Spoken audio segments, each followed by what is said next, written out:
So, a lot of cultural exchange as well. In fact, Brian, I'll come back to you, but first, US Ambassador to India, Sergio Gor, is holding an address in New Delhi. Let's cut across to that.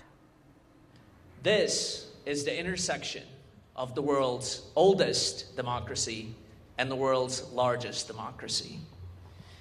My first visit to India was in 2013, and it left an impression on me unlike any other place.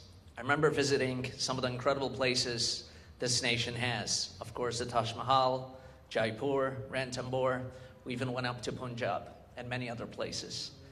The friendly people, the colors, the incredible history, the innovation, and the spirit that I met on that trip over a decade ago, I've never forgotten, and I've always wanted to come back. And what an incredible way to be back in this incredible nation as your next US ambassador. When President Trump asked me to come here, I was thrilled. I remember President Trump remembers his last visit here. I was with the president last week, and as we had dinner right after New Year's, he recounted his incredible experience visiting here and also his great friendship with the great Prime Minister of India, Prime Minister Modi. I also hope that the president will be visiting us soon, hopefully in the next year or two. I want to thank President Trump for once again putting his trust and confidence in me. I consider the president a dear friend. America has never had a commander-in-chief like President Trump.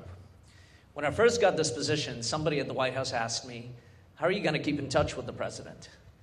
And the interesting thing is that a lot of people don't know is the president has a habit of calling you at 2 in the morning. And so with the time difference in New Delhi, it might actually work out pretty well.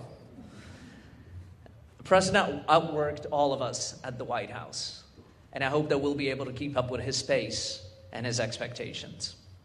When President Trump was elected in 2024, he asked me to be the director of the Office of Presidential Personnel.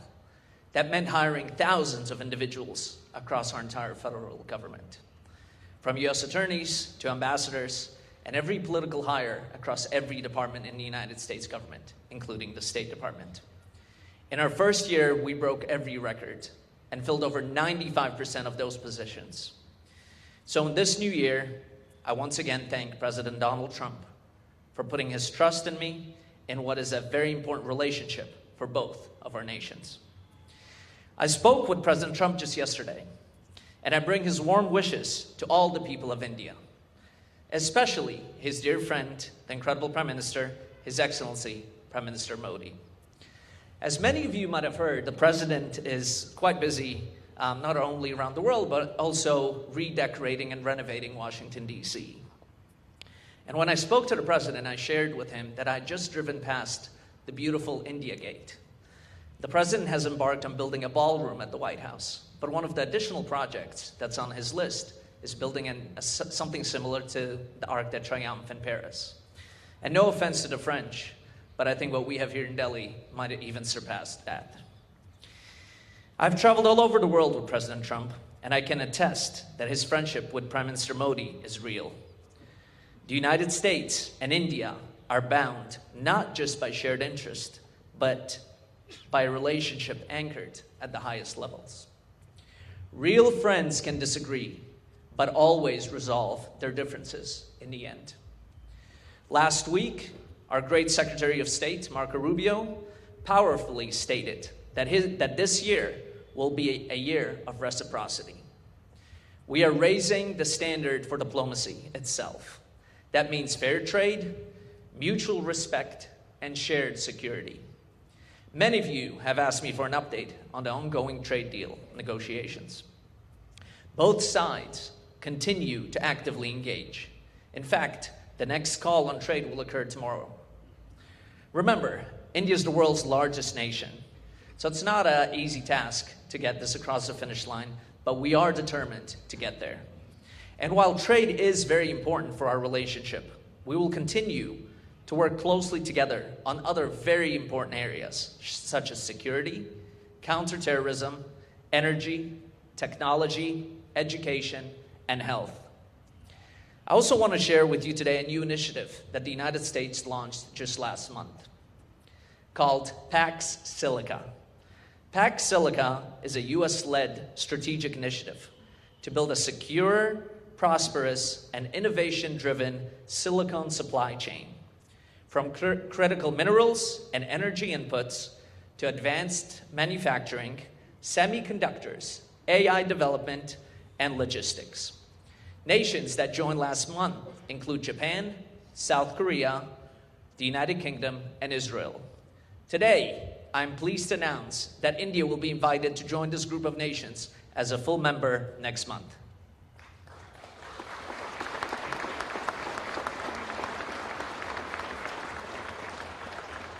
As the world adopts new technology, it is essential that India and the United States work hand in hand from the very start of this initiative.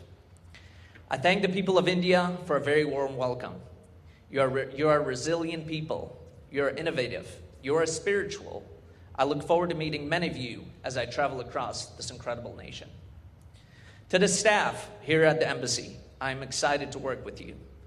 You and I have an incredible once-in-a-lifetime opportunity to redefine diplomacy, what it can accomplish. What it can accomplish could be the most consequential global partnership of this century. No partner is more essential than India. In the months and years ahead, it is my goal as ambassador to pursue a very ambitious agenda. We will do this as true strategic partners, each bringing strength, respect, and leadership to the table. Thank you, and may God bless the enduring friendship between our two nations.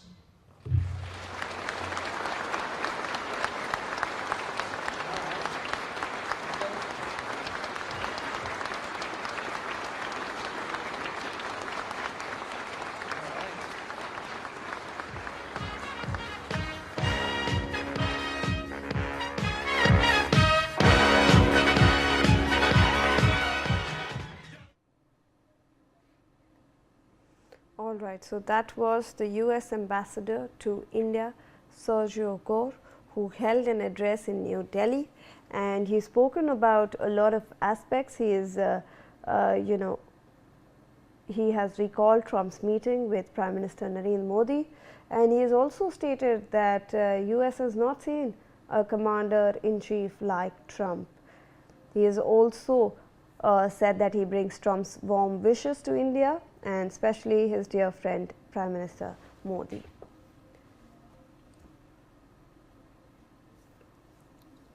All right, with that we are moving on to some other stories. Prime Minister